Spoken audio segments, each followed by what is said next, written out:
ভালো থাকা আর ভালোবাসা এক কথা নয়। কখনো কখনো কিছু পেতে গেলে কিছু স্যাক্রিফাইস করতেই হয়, ত্যাগ করাও জানতে হয়। যেমন আজকে আমি লাউ চিংড়ি করছি, এই লাউ শাক আর চিংড়ি উল্টো হয়ে গেল।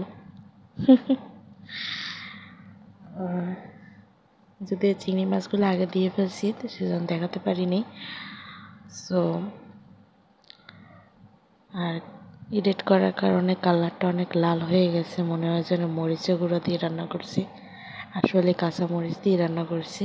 কিন্তু হলুদটার কারণে, এডিট করার কারণে হলুদ দিছি, যে কারণে এরকম লাল দেখা যায়। শাকগুলো অনেক তাজা শাক ছিল, তোমাদের ভাই আগের দিন রাত্রে আনিয়ে রাখছিল।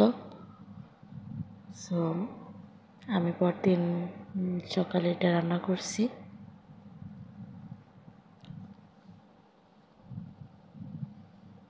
তোমরা কে কে লাউ শাক পছন্দ করো জানিও আমাকে।